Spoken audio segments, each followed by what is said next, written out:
नवी मुंबई आंतरराष्ट्रीय विमानतळाचं 8 तारखेला पंतप्रधान नरेंद्र मोदी यांच्या हस्ते उद्घाटन होणार आहे। या विमानतळाला दिबा पाटील यांचं नाव देण्यात यावं यासाठी शेतकरी कामगार पक्ष आक्रमक झालेला आहे। आंदोलनाचं हत्यार त्यांनी उपसलेलं आहे। आपल्यासोबत सरचिटणीस आहेत जयंत पाटील, आपण त्यांच्याशी बातचीत करणार आहोत। एकीकडे पंतप्रधान नरेंद्र मोदी येत आहेत, दिबा पाटील यांचं नाव देण्याची मागणी ही गेल्या अनेक वर्षांपासून आहे, पण ही पूर्ण का झाली नाही असं वाटतं तुम्हाला? नाही, मला ते आम्हाला कळत नाही। हे प्रश्न आम्ही ते विचारलो, मुख्यमंत्र्यांना विचारतो, मंत्र्यांना विचारतो। मी अनेक वेळा केंद्रीय राज्यमंत्री, उड्डाण मंत्री यांच्याशी चर्चा केली, पण आम्ही देणार आहोत एवढं बोलतात। त्याला 4 वर्ष झाली ना, 4 वर्षामध्ये तेच वाक्य आहे, हे डिक्लेअर करायचं। आमची अपेक्षा आहे उद्या विमान जेव्हा पंतप्रधानांचं उडेल त्यावेळेला अनाउन्समेंटने सांगितलं आता आपण आंतरराष्ट्रीय DB पाटील आंतरराष्ट्रीय विमानतळावर उतरत आहोत, एवढंच वाक्य आम्हाला बोलून त्याने विमान दिलं तरी आम्हाला प्रश्न नाही। मागवून प्रोसिजर पूर्ण करा, मागवून। नक्कीच, पण आता आंदोलनाचं हत्यार तुम्ही उपसताय, नेमकं काय? आज बैठक सुद्धा झाली। 2 भाग आहेत। आजची बैठक ही ते स्थानिकांना रोजगार मिळावा म्हणून जी आहे। काल मनसेचे नेते राजसाहेब यांच्याबरोबर माझी बैठक झाली, त्यांनी पण सांगितलं व्यापक झालं पाहिजे आणि तीव्र आंदोलन झालं पाहिजे। ती भूमिका आम्ही त्यांची मान्य केलेली आहे आणि आज प्राथमिक स्वरूपात उद्या 2 दिवसात आज संध्याकाळी आणि उद्या आणि परवा या बैठका होतील आणि आमची त्याच्यावर धोरण ठरवलं जाईल। एकतर्फी आम्ही एक आंदोलन करायला मागत नाहीत, सर्वांचा विचार घेऊन त्यांची पण भूमिका काय राहील हे बघून आम्ही ठरवायला मागतो। याबाबत काही मुख्यमंत्र्यांशी तुमचं बोलणं झालं का? कारण मुख्यमंत्री म्हणतात की आम्ही दिबा पाटील यांचंच नाव देणार आहे, मग आंदोलनाची गरज काय असा प्रश्न सुद्धा उपस्थित होतो। जाहीर करा ना, माझं काय म्हणणं, करू नका, जाहीर करा ना नाव देतं म्हणून, आमचं काहीच म्हणणं नाही आहे। ते नुसतं बोलतात नोटिफिकेशन आणि नुसतं हा मुख्यमंत्र्यांनी नुसतं आश्वासन दिलं, जोपर्यंत GR निघत नाही, जोपर्यंत कायद्यात त्याचं रूपांतर होत नाही तेव्हा या लोकशाहीमध्ये त्याला महत्त्व आहे। नुसतं तोंडी बोलून चालणार नाही आहे। नक्कीच, पण आता भूमिका नेमकी काय असणार आहे? उद्या भूमिका ही आमची परवा स्पष्ट होईल।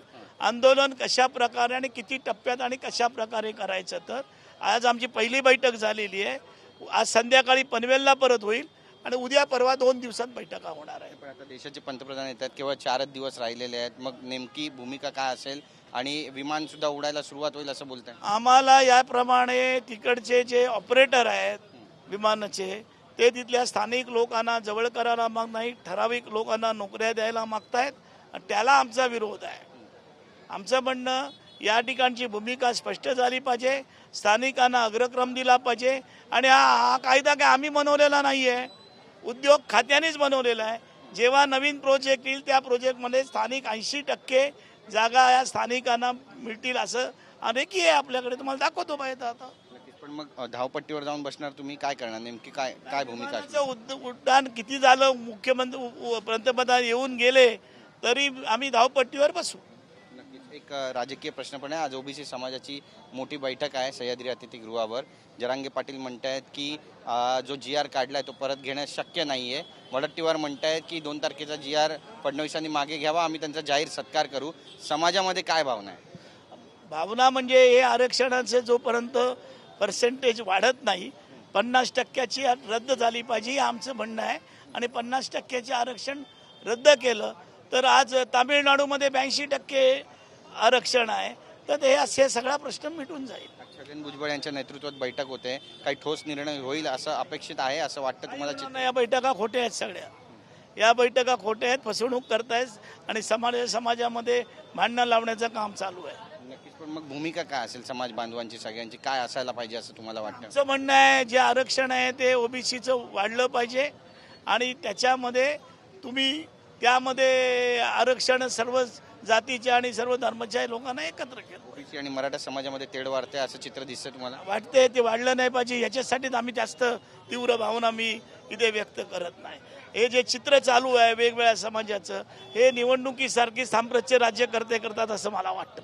नक्कीच, निवडणुकीचा विषय तुम्ही काढला, तुम्ही सुद्धा आंदोलन करताय, तुमच्यावर पण उद्या जाऊन आरोप होतील की निवडणुकांसाठी तुम्ही आंदोलन करताय, तर सगळ्यांना उत्तर काय देणार तुम्ही? रायगड जिल्ह्यात सगळी आंदोलनं शेका पक्षानेच केलेली आहेत आणि येथे यशस्वी आंदोलनं आम्हाला जे आम्ही दिलं 12.5% मिळून दिलं, स्थानिकांना नोकऱ्या मिळून दिल्यात। इथे बाजूचा आता समोरचा RCFचा आहे, तिथे 100% PAP आम्ही लावलेत, 100%, कळलं का? तर तो आरोप कोण करतील असं मला वाटत नाही। आमच्याशी बातचीत केल्याबद्दल. कॅमेरा पर्सन योगेश गुरवसह गिरीश गायकवाड, TV9 मराठी, रायगड.